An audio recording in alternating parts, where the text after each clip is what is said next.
Look at all these ways to become a content creator. Which one should I study first? Oh, I gotta finish that course that I was taking. I gotta make my landing page, but I gotta buy that landing page course first. Oh, I gotta reply to the comments on my TikTok and Instagram and the LinkedIn. Oh, I forgot to do my 3 daily tweets a day. Oh, but there's that one guy talking about SEO. I gotta learn SEO before I start all this. How do you make yourself look good on camera? I better make sure I got that one down. I gotta make my lead magnet, but I gotta make sure that I make the cohort call at 3 p.m. Then I gotta make sure that I do the networking and I DM 10 people a day and wait.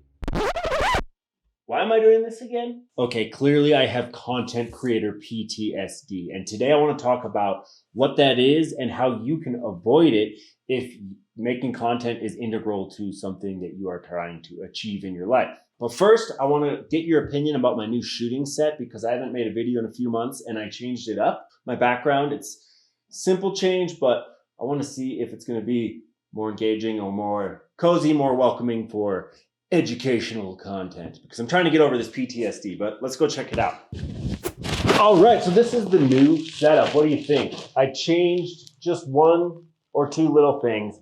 The main thing being my background. Got a few comments from friends, close friends, that said, maybe I was giving off the wrong vibes with my old background. So what do you think is a better vibe for a background for at-home studio, educational, vlog style content?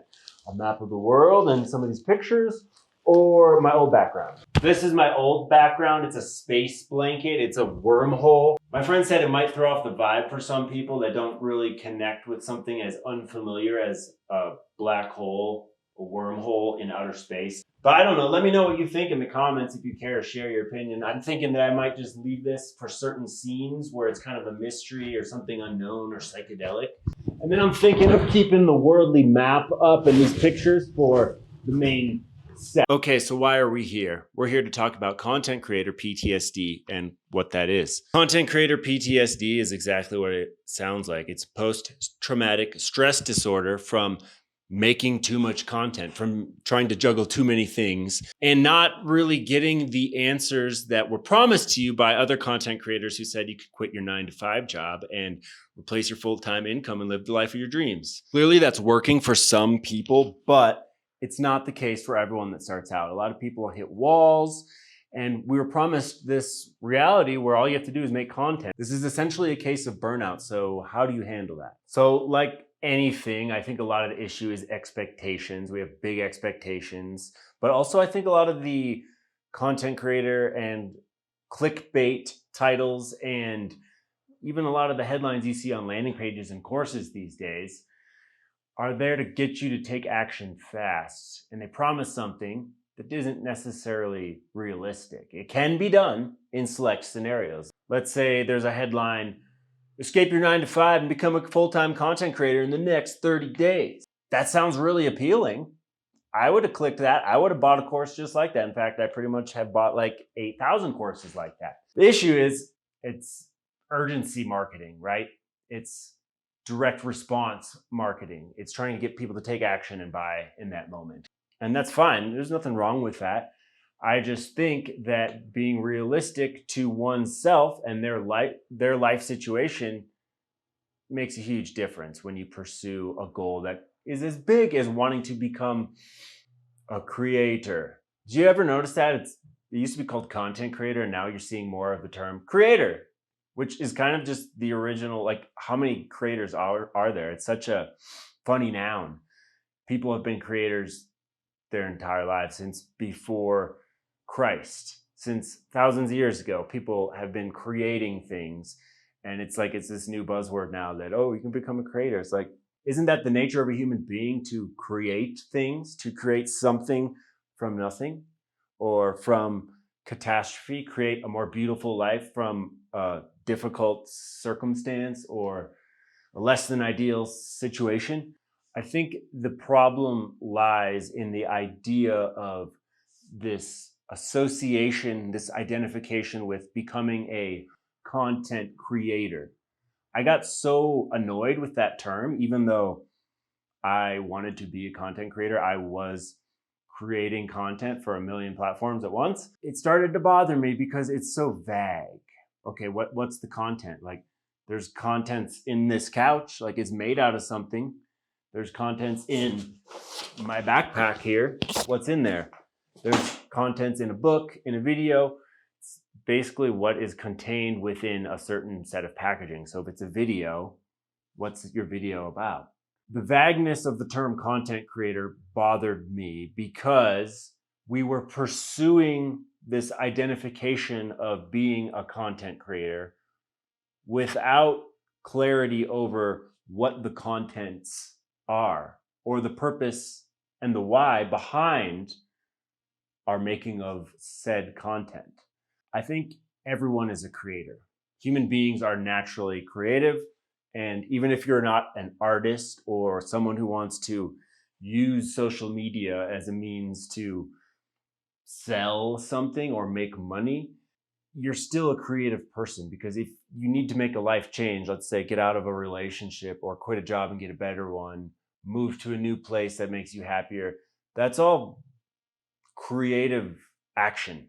You need to think creatively to envision a better life for yourself. And then you have to take actions that create that new reality, that bring that vision to life. And so I think a lot of this content creator buzz throws people off, or it can lead them astray if they're not clear on the why behind what they're doing, or the specific set of actions that they're going to do to earn an income from their content. So I think the issue here is just understanding that and having clarity over your why. If you understand your why, the content comes easy. But when you buy into all of these philosophies and theories and systems about 30 pieces of content a week, post 3 times a day on X, 5 TikTok posts a day, and also make sure you comment on 30 people's posts, it's like you're doing it now just to check tallies, check marks on the list. And I think that distances people from the why behind doing what they do. And so much of these online business courses are all strategy, which is good. You need strategy, but it removes you and distances you from your purpose, the why behind what you do. So I think for anyone who aspires to make a side income or replace their full-time income through content creation or digital messaging, I think you need to look at the reason behind what you're going to do, and also look at the purpose of your choices. Why are you creating this piece of content? What is your goal behind it? If you're just making something just to make something, like, oh, I'm going to get 70,000 views, I'm going to get this many more followers, you might get a little dopamine boost from that, but is that sustainable? Or is that bringing you closer to your goals? Maybe.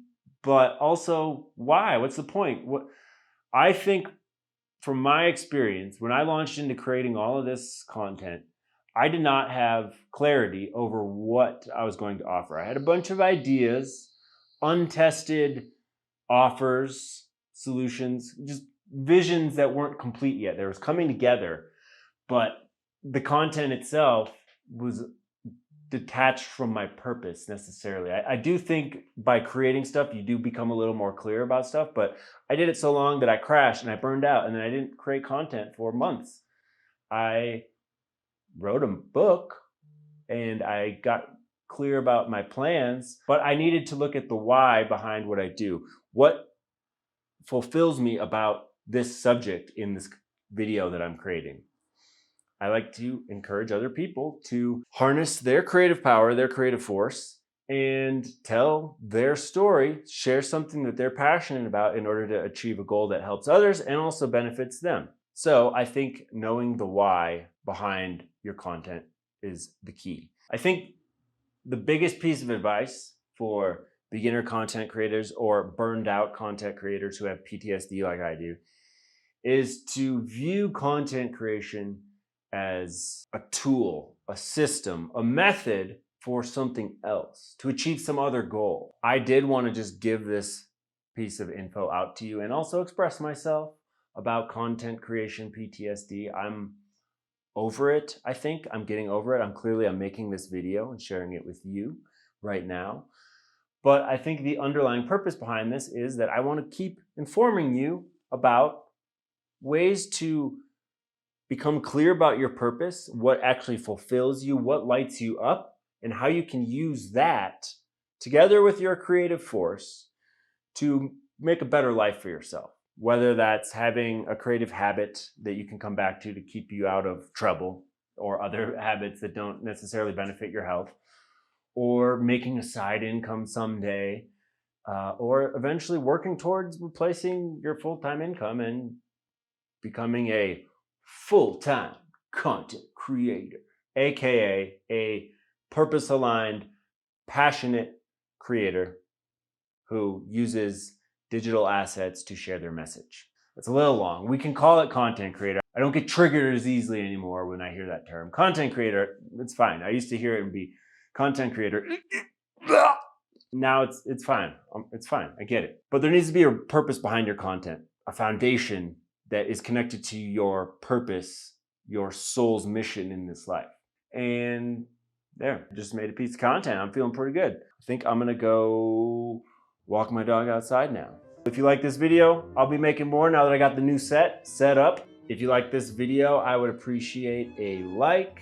Subscribe if you haven't to my channel. I promise I will make more consistent content going forward. I just hit 150 subscribers. Woo, big deal. But no, I did it, and I hadn't been making new content in months. It's been a couple months. I made a couple shorts just about my life and stuff I experienced, not about this content creation stuff, but it was content. And yeah, my subscriber count hit 150. So I'm proud. I'll give myself a little pat on the back. We got to celebrate our small wins, right? Anyway, that's it for this video. I hope to see you on the next one.